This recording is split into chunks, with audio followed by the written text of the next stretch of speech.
حسین حافظ حسین کاری حسین میرا ہے یا کہ تیرا، حسین حافظ حسین کاری حسین میرا ہے یا کہ تیرا، حسین شاکر حسین صابر حسین شاکر حسین صابر حسین میرا ہے یا کہ تیرا، حسین حافظ حسین کاری حسین میرا ہے یا کہ تیرا۔ اعوذ باللہ من الشیطان الرجیم، بسم اللہ الرحمن الرحیم۔ معزز سامعین، عزیز ساتھیوں، دوستوں، بزرگوں، میری ماؤں، بہنوں، بیٹیوں، اللہ رب العزت کا لاکھ بار شکر ہے کہ جس ذات غنی نے ہمیں 10 محرم الحرام کے دن اپنی عبادت کے لیے ایک موقع دیا۔ یہ ایک اللہ کا نظام ہے، ہمارے بس کی بات نہیں تھی۔ تو آج شروع اللہ کے نام سے جو بڑا رحم کرنے والا ہے، تمام تعریفیں اللہ کے لیے ہیں، وہ نیک لوگوں کا ولی ہے۔ میں گواہی دیتا ہوں کہ اللہ کے سوا کوئی معبود برحق نہیں ہے، وہ یکتا ہے، اس کا کوئی اس دنیا کے اندر شریک نہیں ہے۔ اور میں یہ بھی گواہی دیتا ہوں کہ ہمارے پیارے نبی حضرت محمد الرسول اللہ صلی اللہ علیہ وآلہ وسلم اللہ کے بندے اور اس کے رسول اور اللہ کے آخری نبی ہیں۔ اے میرے اللہ، میرے محمد الرسول اللہ پر اور میرے نبی کی آل پر آج شہدائے کربلا کے اندر جو میرے نبی کی آل کو کافروں نے ذبح کیا اور صحابہ اکرام کو ذبح کیا، میرے اللہ میرے نبی کی آل پر اور تمام صحابہ اکرام پر اپنی رحمتیں، برکتیں اور سلامتی نازل فرما۔ یہ میرے اللہ ہر انسان کے بس کی بات نہیں ہوتی۔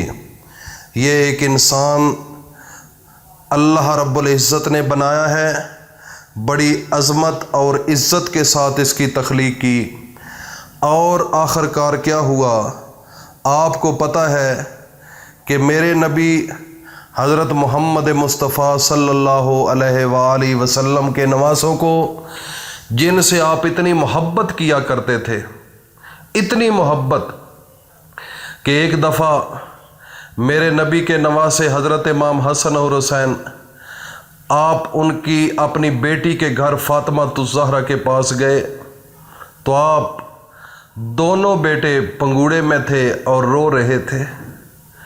تو فرمانے لگے کہ اے فاطمہ، بچے کیوں رو رہے ہیں؟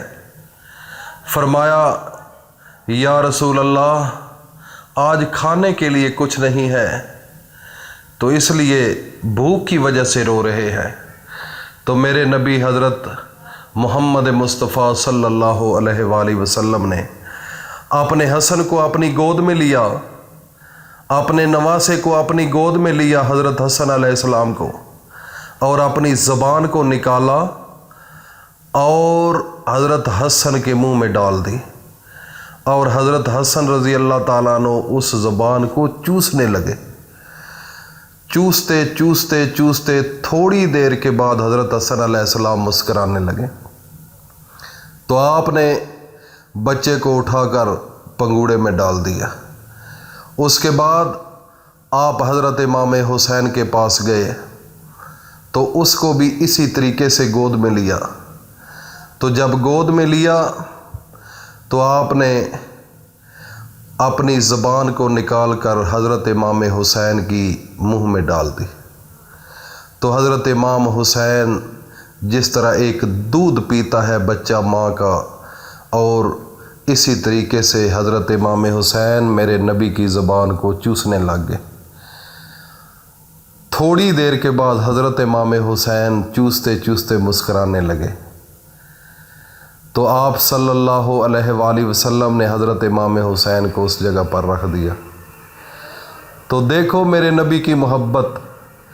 آج کے دن جو پورے نبیوں کا سردار تھا، جو پورے نبیوں کے ولی تھے، جو میرے نبی اللہ رب العزت نے رحمت للعالمین کا لقب دے کر اس دنیا میں بھیجے تھے، تو آج ان کے نواسوں کے ساتھ، ان کی آل کے ساتھ، آج 10 محرم الحرام کے دن شمر اور ابن زیاد نے، یزید نے، کیسے مسلمان تھے وہ، اپنے آپ کو مسلمان کہنے والے منافق غدار لوگ تھے یہ دین کے اندر، جنہوں نے میرے نبی کے نواسوں کو اتنا بے دردی سے ذبح کیا۔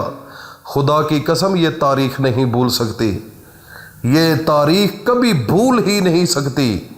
اور اللہ پاک کی جب قیامت آئے گی تو اسی دن 10 محرم کے دن آئے گی، اور جمعے کا دن ہوگا۔ جمعہ کے دن 10 محرم الحرام کا دن تھا جب میرے امام حسین کو شہید کر دیا گیا تھا۔ تو دیکھو کتنا ظلم کا پہاڑ ڈھائے انہوں نے، چھوٹے چھوٹے معصوم بچوں کو بھی نہیں چھوڑا اور بزرگوں کو بھی نہیں چھوڑا۔ میرے نبی کے نواسوں پر بھی ترس نہ آیا، وہ بھی اپنے آپ کو مسلمان کہتے تھے، میرے نبی کی امت تھی۔ لیکن خوش نصیب وہ انسان ہوتا ہے جو مرتے ہوئے اسلام پر اپنی زندگی ختم کرے، بدبخت وہ انسان ہوتا ہے کہ جس کی اخیر موت گندی ہو جائے۔ تو آپ کو پتہ ہوگا کہ یزید، شمر، ابن زیاد، ان کی موت بڑی خطرناک موت تھی، بڑی دردناک موت تھی، صرف اس وجہ سے کہ جنہوں نے میرے نبی کے نواسوں پر ظلم کیا، اور آخری زندگی ان کی کتوں کی مانند تھی، کتوں کی طرح تھی، ذلیل و خوار ہو کر اس دنیا سے چلے گئے اور رسوا ہو کر چلے گئے۔ صرف اللہ پر یقین نہ ہونے کی وجہ سے، اندر منافقت تھی، میرے نبی کا بغض تھا ان کے دلوں میں، اللہ نے وہ فاش کر دیا۔ جو بھی انسان اندر سے بے ایمان ہوگا وہ اس دنیا کے اندر اپنے آپ کو وہ نمایاں کر کے جائے گا، اور لوگوں کو پتہ چلے گا کہ یہ انسان بے ایمان ہے۔ تو میرے بھائیوں اور دوستوں، میری ماں اور بہنوں، بیٹیوں، آج 10 محرم الحرام کا دن ہے۔ آج آپ نے 10 محرم الحرام کو آیت الکرسی پڑھنے کا اہتمام کرنا ہے، اور پڑھنے کا طریقہ یہ ہوگا، عصر کے ٹائم جب میرے حضرت امام حسین کو شہید کر دیا گیا تھا، سر دھڑ سے جدا کر دیا گیا تھا، تو اسی وقت آپ نے آج کا وظیفہ کرنا ہے آیت الکرسی کا۔ اول و آخر 3 بار درود ابراہیمی پڑھنا ہے، جس میں میرے نبی کی آل کا ذکر ہے۔ 3 بار درود ابراہیمی پڑھنے کے بعد آیت الکرسی کو 21 مرتبہ پڑھنے کے بعد اپنے سر پر ہاتھ رکھ کر اللہ کے سامنے اپنی آنکھوں کو شرمندہ ہو کر جھکا کر تو اللہ سے مانگنا ہے، شہدائے کربلا کا واسطہ دے کر، اپنے نبی کا واسطہ دے کر۔ اور جب آج یہ دعا مانگیں گے تو آج کے لمحات اتنے قیمتی لمحات ہیں کہ آپ کی زندگی میں یہ انسان کی زندگی کو بدل کر رکھ دینے والے دن ہیں۔ تو جو حاجت ہے وہ اللہ سے مانگ لو، رزق کی کمی ہے، کوئی مشکل ہے، کوئی بھی معاملہ ہے، وہ اللہ تعالیٰ سے معافی مانگ لو۔ اللہ رب العزت حضرت امام حسین کے صدقے سے آپ کو رسوا نہیں کریں گے، اور اللہ پاک ہم سب کا محافظ ہو۔ اور میں اپنے تمام دوستوں کو یہ ریکویسٹ کروں گا کہ جو نئے لوگ ہیں، جنہوں نے اس چینل کو ابھی تک سبسکرائب نہیں کیا، وہ فی الفور اس چینل کو ابھی سے سبسکرائب کر لیں، اور ساتھ بیل آئیکن کو بھی پریس کر لیں، تاکہ ہر نئی آنے والی ویڈیو کا نوٹیفیکیشن جاری ہو سکے۔ اور میرے دوستوں اور بھائیوں، میری ماؤں اور بہنوں، بیٹیوں، میں اس وظیفے کی آپ کو اجازت دیتا ہوں، آپ وظیفہ کریں، اور کمنٹ سیشن میں صرف اپنا نام لکھ کر بتا دیجیے گا۔ اللہ پاک اس کا آپ کو فائدہ دے، اور آج کے دن تو گرنٹڈ آپ کو فائدہ ملنے والا ہے۔ اس وقت کو ضائع نہ کرنا، اور اس کو صدقہ جاریہ سمجھ کر اپنے تمام دوستوں میں شیئر کرنا۔ اللہ پاک ہم سب کا حامی و ناصر ہو، اور اللہ پاک ہم سب کو اپنی حفظ و امان میں رکھے۔ السلام علیکم ورحمۃ اللہ وبرکاتہ۔